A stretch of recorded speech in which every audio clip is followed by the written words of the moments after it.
Good afternoon and good morning, ladies and gentlemen. Welcome and thank you for joining today's The Rise of NATCAT Events and Parametric Solutions webinar. My name is Jasmine and I will be your moderator for today. Before we begin, please note that all participant lines will be muted until the Q&A portion of the call. I will provide you with instructions on how to ask a verbal question at that time. You are also welcome to submit written questions during the presentation, and these will be addressed during Q&A. To send a note, please select the Participants menu at the top of your screen and opt to Send Note to all presenters. If you are logged in using the web-based application, use the Notes function on the lower right-hand side of your screen and address your note to all moderators. If you require technical assistance, please send a note to the ATT CES operator or call our help desk at 888-796-6118. And today's agenda will be: we will discuss the catastrophe losses in 2016, also Hurricane Matthew, earthquakes and flood losses, insured versus uninsured losses, parametric solutions, the definition, the differences of parametric solutions versus traditional insurance solutions, examples of parametric solutions, and then we will go into Q&A. With that, I'll turn the call over to Lucia Bevere, Senior Catastrophe Data Analyst. Lucia, please go ahead. Thank you, Jasmine. So we are here to talk about the insured claims from the 2016 disaster events and uninsured losses, the protection gap. Global disasters that met sigma thresholds caused losses of $175 billion in US dollars, again, mostly uninsured. This means that after a few years of below average and declining losses, in 2016, claims from disaster events increased to the highest for 4 years, although they are still on average.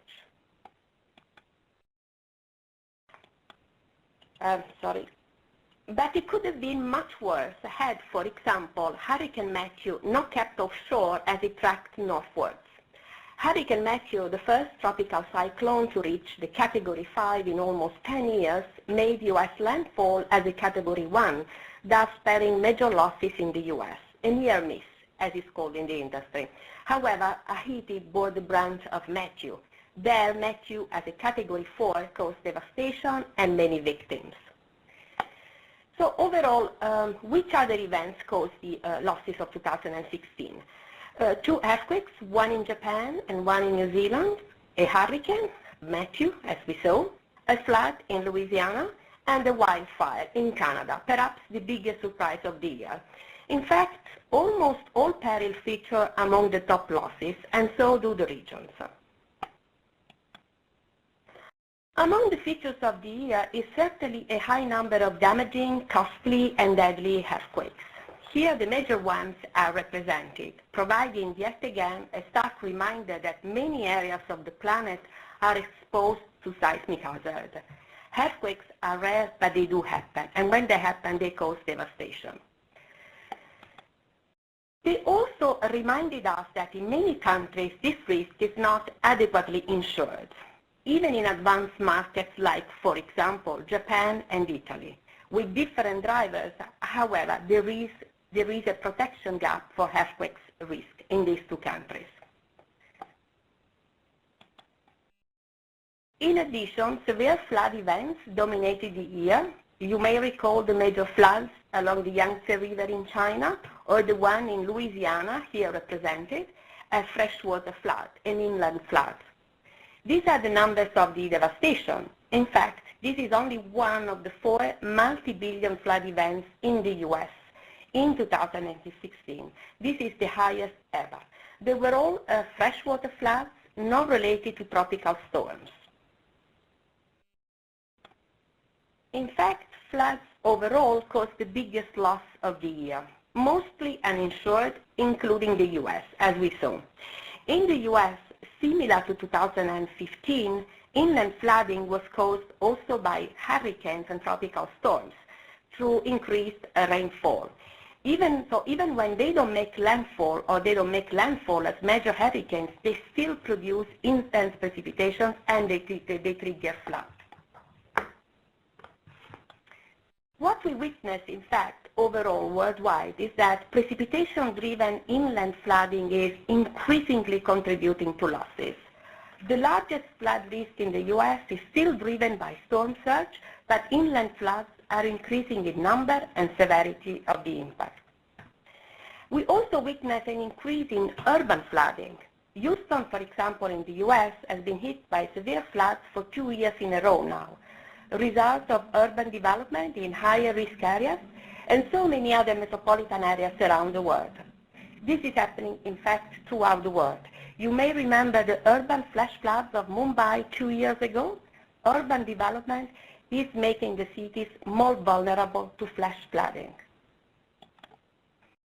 And close to us here in Europe, on August 24 of 2016, an earthquake hit central Italy. Sadly, many people lost their lives. But the August 24 was just the first of an extended series of damaging quakes to rock the region.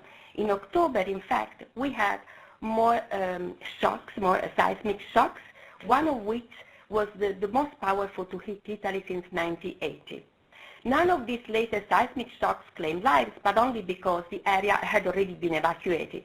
But the clustering effect of the seismic activity added to the damage and destruction of buildings that had already been weakened by the August seism. The affected area of 2016 was mainly rural and populated. Swiss Re estimates place the overall losses at $6 billion overall in US dollar. The insured losses, as you can see, were negligible.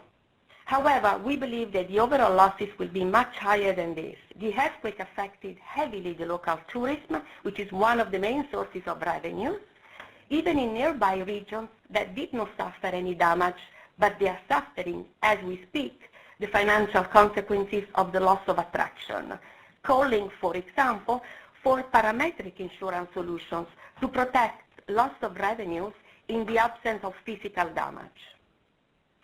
The 2016 events were, however, only the latest of a series of costly earthquakes that hit Italy in the past decades, certainly among the costliest in Europe.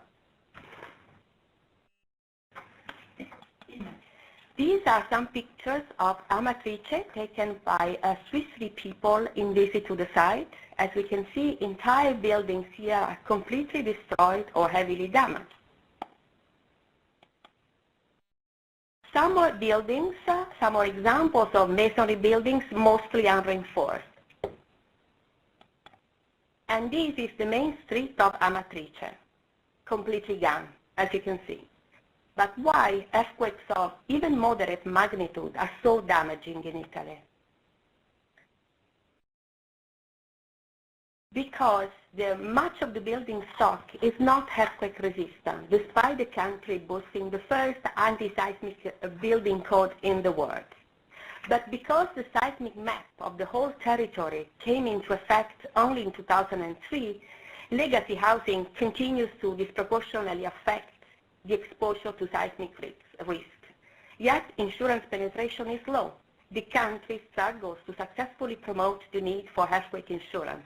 As a result, it finds itself facing a large-scale devastation and large-scale rebuild, which the government will have to shoulder sooner or later. But we're here to discuss losses from catastrophes and protection gaps. This calls for solutions to close the gap, to address this gap. This is what Swiss Re payouts have helped to achieve in a few selected cases in 2016. Hurricane Matthew, for example, Haiti. That money helped with providing shelter, food, and even medication to thousands of people. We want to tangibly show how the payouts of one global reinsurer have helped to increase the world's resilience. However, I want to close by reminding everyone that there's still a lot to do. The world is still a risky place, is not adequately covered in the emerging markets as well as in the advanced markets. And now I would like to hand over to Antti and to Christy. Thank you, Lucia.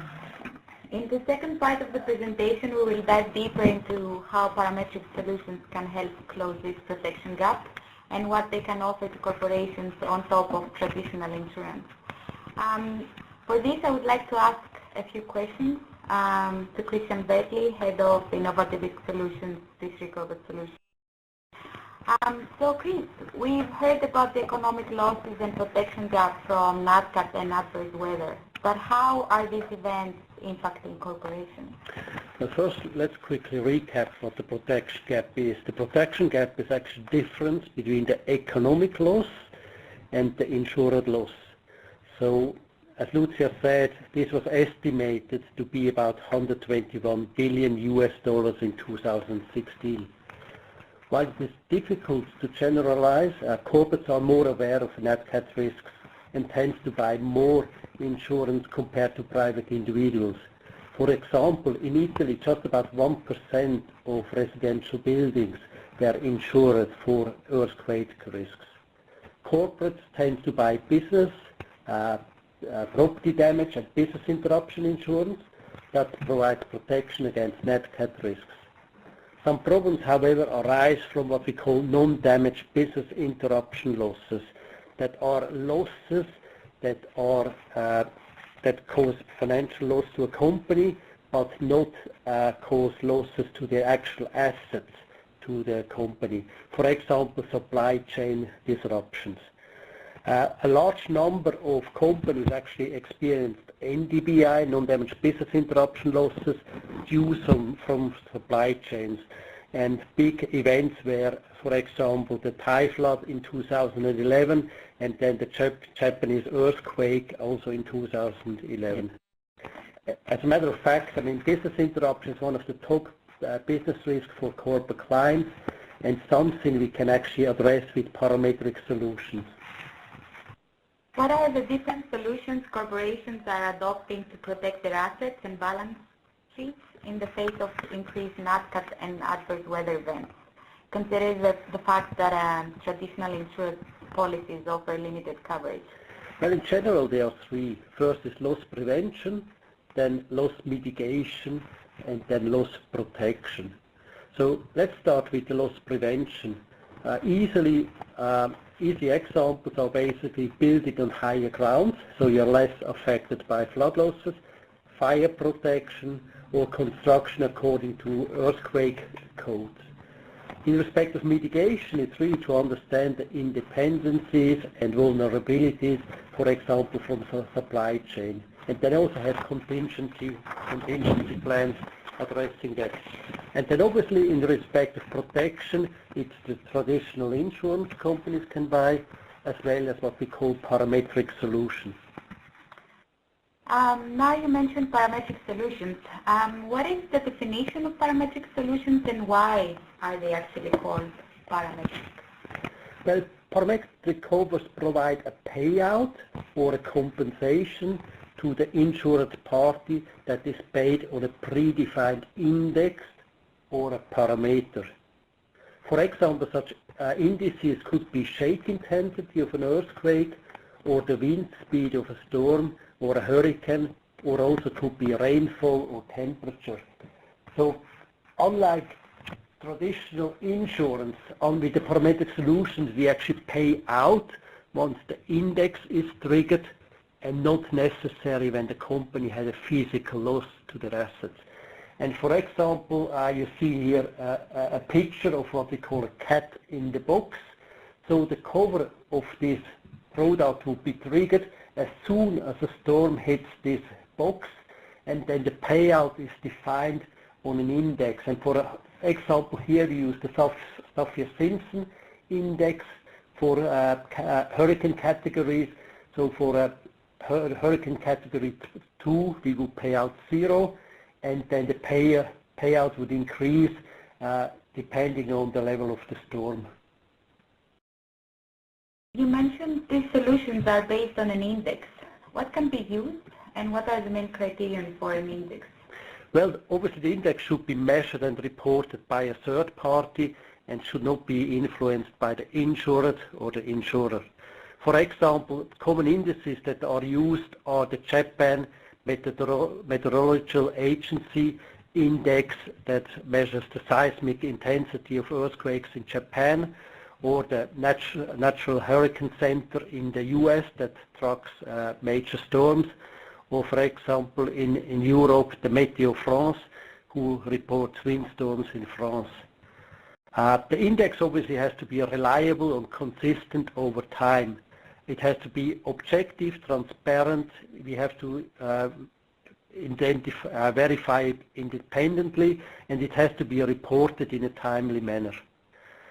But basically, anything we can get data on and what we can price, we can offer a parametric solution for.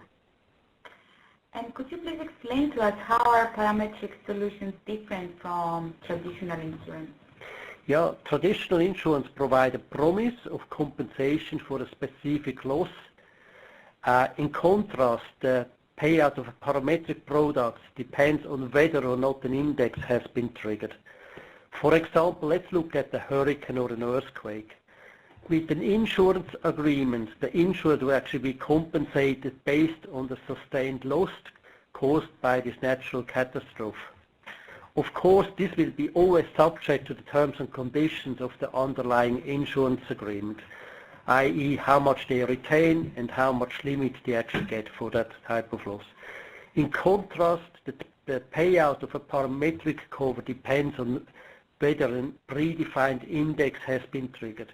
For example, for low wind speed or low shake intensity for an earthquake, that would result in a low payout, and a high wind speed or a high shake intensity would then result in a higher payout under a parametric product. It's actually quite important, so let me repeat this. Parametric products pay out based on how much an index has been triggered, whereas insurance compensates for the actual sustained loss.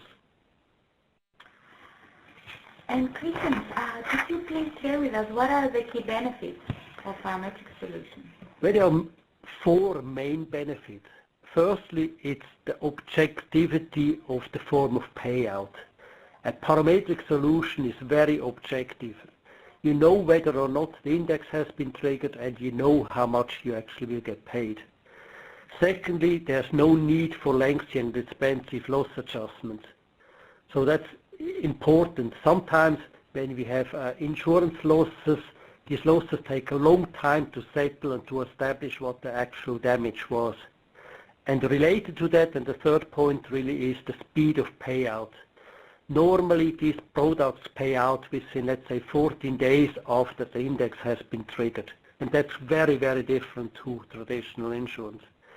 And then lastly, the fourth benefit is really that parametric covers can be used to provide protection for uninsurable or difficult to insure risks.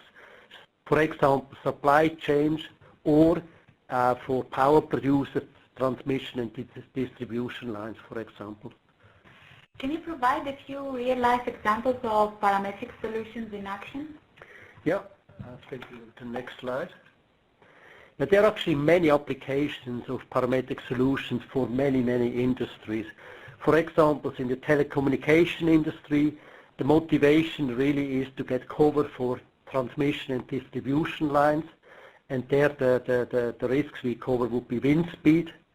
Financial services, for example, it could be mortgage impairment insurance, giving them protection against earthquake risk that damages the houses a bank actually provides mortgages for. Transportation, for example, they are impacted by closure of hubs. And we, for example, had a few years back the ash cloud in Europe, which basically closed the airspace for 2 weeks, so nobody could fly during that time. Manufacturing, contingent business interruption, for example, the quakes we had in Japan or the flood in Thailand caused non-damage business interruption, i.e. their suppliers were affected, and then companies, manufacturers couldn't get their goods, so they had actually business interruption losses due to that. Yeah, I think I give you 3 concrete examples of deals we recently closed in Europe. The first one is for a manager of an electricity distribution network in France, and we protected this company against windstorm risks.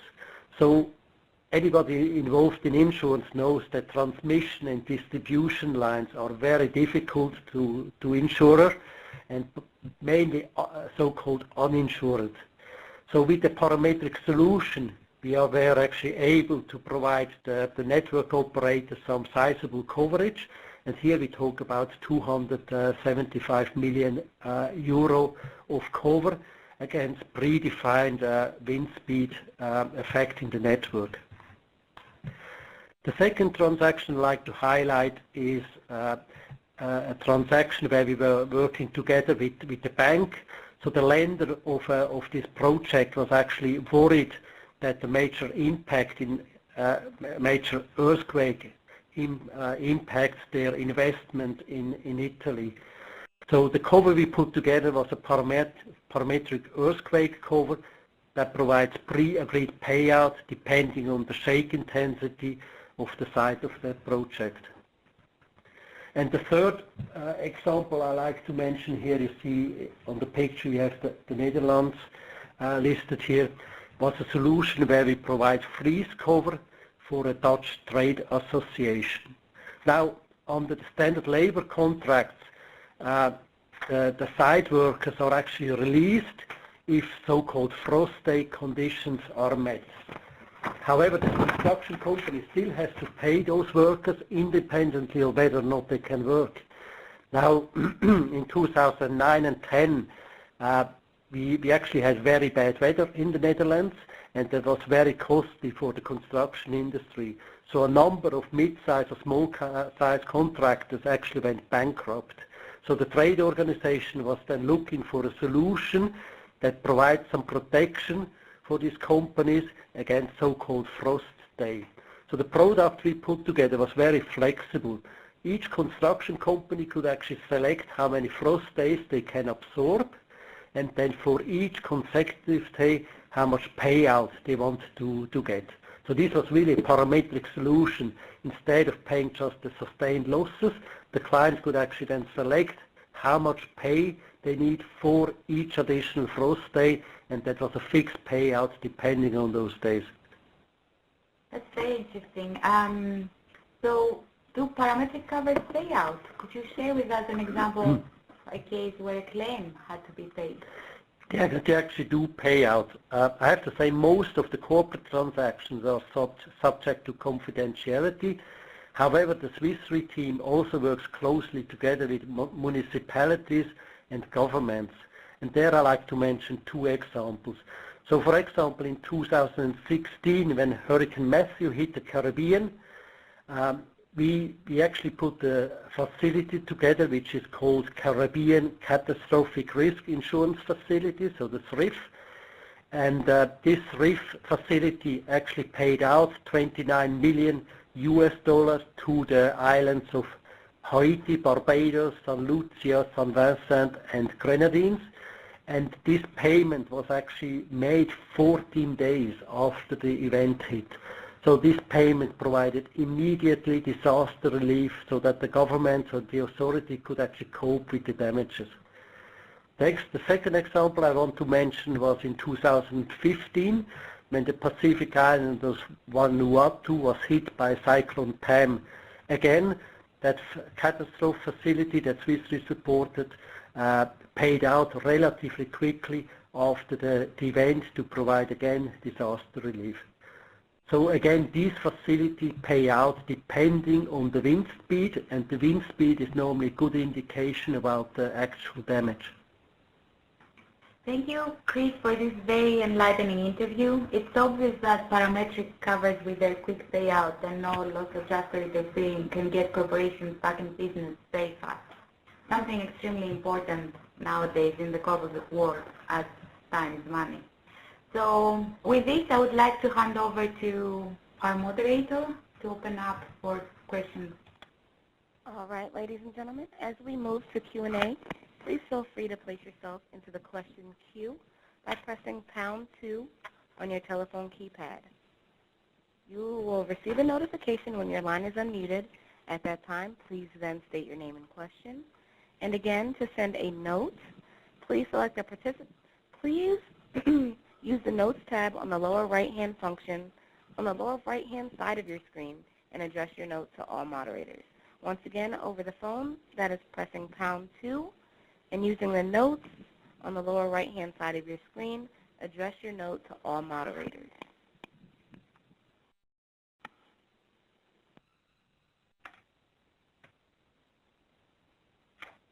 And I'm not seeing any live questions at this time.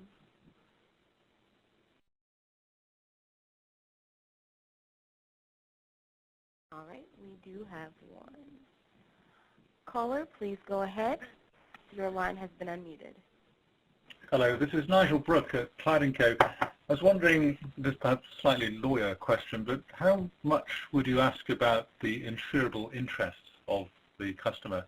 I can see that the product, the parametric product, is something that could be rebundled as a derivative in some cases, but if it is bundled as insurance products, would you require good evidence that the customer does have financial skin in the game, shall we say?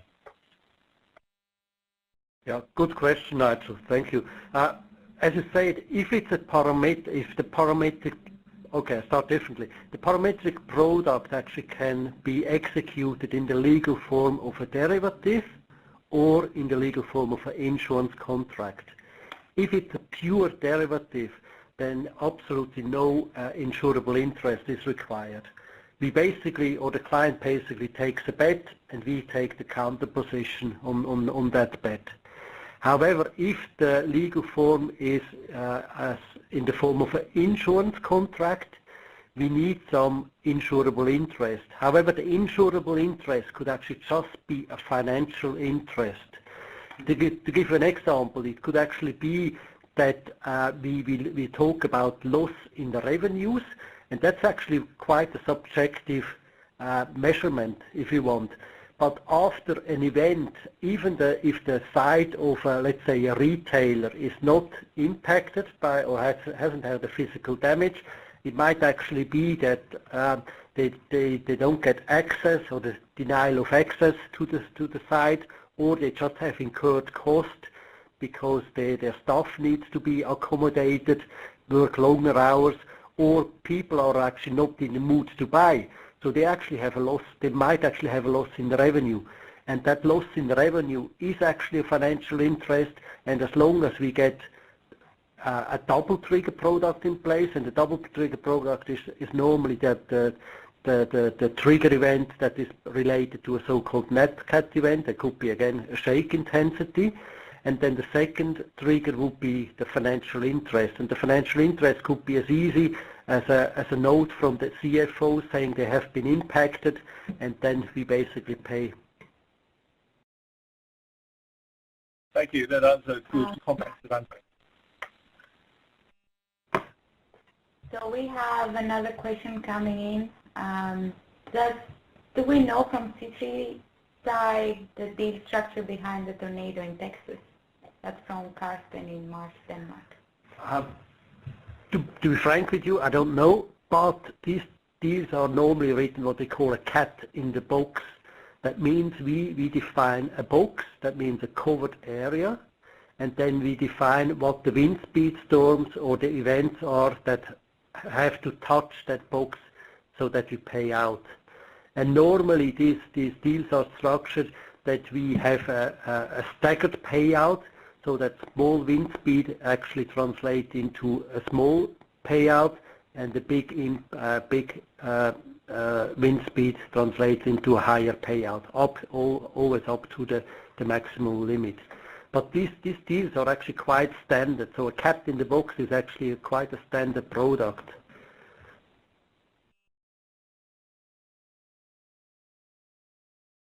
And there are no other questions in the live queue at this time.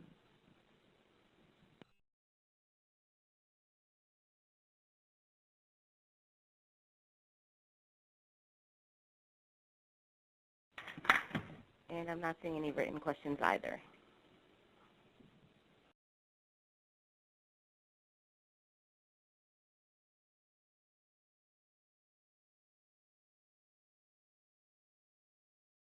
And ladies and gentlemen, on this slide you will see that there are some links and contact information to the speakers that you've heard today.